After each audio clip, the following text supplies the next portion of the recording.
Okay, welcome to my Spine2d integration tutorial.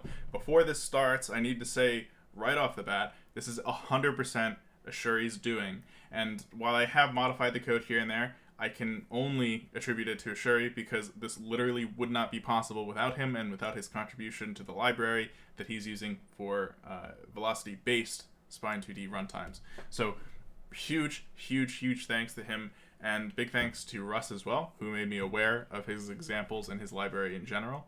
Really happy about that. He's actually been working on it for way longer than I have, and I've kind of mooched off of his efforts. So again, both those guys, fantastic people, fantastic jobs here, especially Ishuri. Anyway, without further ado, we're going to start talking about this. So you should first be aware of both Spine2d and Vylocity. I'll give you a very brief rundown of Spine2d. I assume you guys are mostly from Vylocity though, so again, if you aren't aware, if you're coming from somewhere else, please become aware of those two things before you watch this video, because it's a relatively advanced tutorial. I should say relatively very advanced tutorial, but anyway, Spine2d, for those of you in the Vylocity community that aren't familiar with it, is an animation software, and you can see it here. This is the result of it. It is literally just taking the pieces of a certain base and moving them in certain ways. So rotationally, etc., all in programmatic ways, to make it look as if it's hand animated. Now, this has never really been done with pixel art, nor has it been done exceptionally well with northern and southern directions. It's typically used for vector art in the east and west directions. So this is certainly new ground, and I'm very happy to be the one breaking it. The big deal with this specifically is that it's a lot smoother than it would be otherwise. So you can see pretty clearly how it looks when we're actually doing this. It looks a lot better than when it does when it's exported through sprite sheets, so I'm very happy with that. But the huge thing here is that we can actually combine skins now, and this is something that I did recently to add on to the library that Ishuri produced, so we'll go over all of that in due time. I just wanted to show you guys this first as a sort of teaser for what's coming. So if we open up Spine here, we can check this out. What I'm looking at here is more specifically the skins view. So we can go up to views up top and hit skins. And these are all of the skins I have in Spine2d currently. So what a skin is it just replaces certain attachments, I guess you could say, with other attachments. We can look up here to see an example of that. So currently we are attached to the Epic Wand 2 skin. And we can look, and the only thing it's modifying is weapon, and obviously with its own sprite. We can hover over that to see what it is. It just takes a second. There we go. So anyway, you can see what it's actually affecting down here, and we can hit target to move there. And these are all attachments onto Spine. Something that's really important and super critical to know when you're using multiple skins is that even though you have multiple skins, you cannot have multiple pictures or attachments on the same slot. So like for instance, we can't have two weapons at once on this same attachment, and the same goes for torso and etc. It was sort of hard for me to grasp this at first until I thought of it being a weapon, because obviously it's sort of weird to be able to stack multiple weapon sprites on the same weapon slot, and you can think of it the same way for torso and etc. That's why we have shirt, chest piece, so on and so forth. I have the same deal down here, so we have shirt and then upper arm. So we have shirt, upper arm, and then regular upper arm for whatever. In the future, the idea is to have shirt, upper arm, regular upper arm, and then like armor upper arm to be the equivalent of chest piece and shirt and torso, so on and so forth. And you can see the similar stuff, or another example I guess I could say, in head. So we have hair, head, and helmet, and currently we have nothing under hair, but we have a head. Or actually we don't, because we're in the wand skin, but if we swap to naked, we can see we have a head skin. Same in torso, now we have a torso skin, or torso image I guess you could say, and no weapon.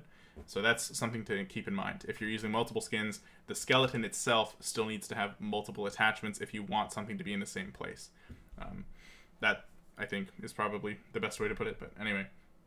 This skin viewer just allows us to see multiple skins at the same time. For the record, Spine will not actually allow you to export two skins at the same time, both equipped, I mean. So you'll have to overlay those in a different way, which is what we do in the Spine2d integration library. But this previewer is really good for seeing how things line up on multiple skins. So that's literally all I'm using it for. You can see that here. We can just page through these. It's relatively straightforward, excuse me. And we can just click again to take off the second skin. So that's pretty cool. The pinned skin is just the one that's going to stay in your view no matter what. But anyway, that's cool. That's how skins work for this. The only other thing I should mention or well, one of the only other important things I should mention is the naming scheme of the skeletons. So first of all, you need to have one skeleton per direction no matter what with this library. You can edit it to do a different thing if you want, but again, that's not really what we're doing here. And then the skeletons' names need to match perfectly. So first of all, you can name them whatever underscore whatever direction, but they need to be consistent. So you can't have base 1, base 2, base 3. It needs to be base, base, base, or it needs to be new base, new base, new base, or whatever else. The directions have to be a direction in velocity, so they need to be east, north, south, or northeast, northwest, southeast, southwest, so on and so forth. The only thing you don't probably need is a west direction state, because east is just mirrored to west. So you could probably say the same for diagonals, but anyway. That's cool, and that's all well and good, and I'll tell you guys a little bit more later about why that's the way it is. But first, you should take a look at these settings. So you have output folder for export. You have these other settings here that aren't really that important. They're mostly cosmetic and aesthetic things. The only one that really, really matters is here. You need to set this to atlas per skeleton, and you need it to not be single atlas, which is fine because it's a Boolean. But anyway, if you do not see this option, you do not have multiple skeletons, and you need to make multiple skeletons, unless you only want one direction, in which case that's fine, I guess. But anyway, the pack settings are also not really important. Most of these things are just, again, cosmetics or aesthetic things. It's relatively straightforward, I think. All of these things are, you can just copy them, I guess. The only one that might matter is alpha threshold, but you just have to make sure your base doesn't have transparent values, or if it does, you need to modify this value, We are not going to be exporting because I have already exported. Instead, we are going to go take a look at the code finally, which is pretty cool. And here we can show off how this works. So first of all, like I showed in Spine, you have east, north, and south, or whatever your directions are. That needs to match here, excluding west. So you need this to be populated with the directions of your skeletons. And then this, Spine Atlas, has to be set to whatever the other thing is in the name of the skeletons. So if you have this as a new base, Spine Atlas needs to be new base. If you have it as base, it needs to be base, etc., etc.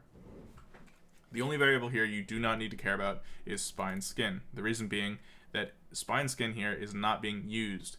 Conventionally, in Ishuri's library, it is going to be used to decide which skin to use. This is the function that's normally set, so it just sets the skin to whatever you've put in spine skin, or wherever it was back here. So new skin is not actually a skin that we're using on the skeleton. The reason that this works is because that variable is being disregarded because we're not using this function, we're using this function down here, which I created recently. Now, the way we do this is combining skins. So we have naked, which is the base by itself with no clothing and no attachments, and then we have epic staff here, which is literally just a weapon. And it combines these skins and meshes them together, so it appears the same way it would appear in the preview where we have multiple skins in Spine2d, which is pretty cool. And then it sets your skin to that, and as you can see here, we are able to walk around with it attached to our body.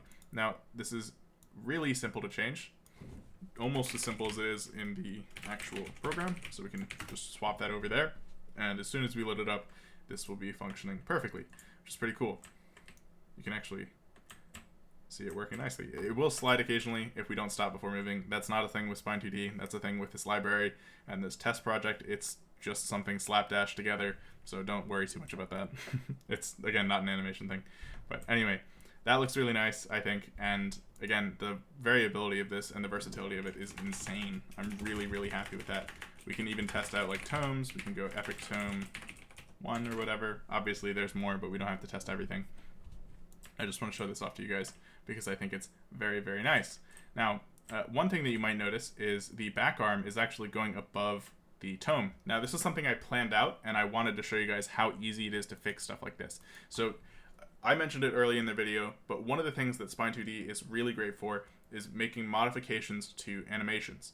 So conventionally speaking, with traditional pixel art animation, if you have an error with the animation, it needs to be fixed. And in a lot of cases, that can be crushing because not only are you paying thousands of dollars for normal animation, to have them have to go over it again and redo parts of it is possibly more expensive than the initial act, and those small modifications really stack up fast.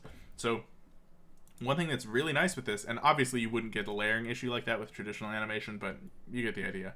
The way that we fix that here, I'm going to quickly re-break it real quick, is through draw order. So if we trigger a weapon real quick, We can see that in action here. You can see, if I drag my mouse away, that the back arm is actually layering on top of the sprite, which is bad. Clearly, it doesn't make any sense because it's supposed to be on their back, right? So we stop animating, and we go here, and we just drag weapon above fore and upper arm. And suddenly, we are capable of seeing it above the arm, which is fantastic. It's literally that simple. It is not a $50 request that will take editing 60 frames worth of information. It is something you do with a drag and a drop and a press of the button, which is outstanding again. Now, a couple forewarnings about this. This stuff is not complete. This is literally breaking new ground as close to new ground as it gets. This is my third attempt making this video, so it's a total of, I believe, 40 or 50 minutes since I've actually worked this out. That means that this is literally brand spanking new. If you are trying to do this, I would typically recommend you rather consider it in progress and not a finished thing, because like you can see here, all of this code is very prospective. It's brand new. Again, even Ishuri's library is not that old. So I would use caution, because unless you're a coder, things will break. And I mean, even if you are a coder, things will break, but it'll be hard to fix them, right, if you aren't a coder. So overall, I hope you guys appreciate the effort being put here, and I hope you guys appreciate this new breakthrough, I would say, in 2D animation. But be cautious, be wary, and probably just watch for now as things go forward. Or if you're feeling adventurous, I invite you guys to join in. It's very exciting stuff. So anyway, on Friday this week, we're having a showcase, so look forward to that. And other than that, have a great week. Bye.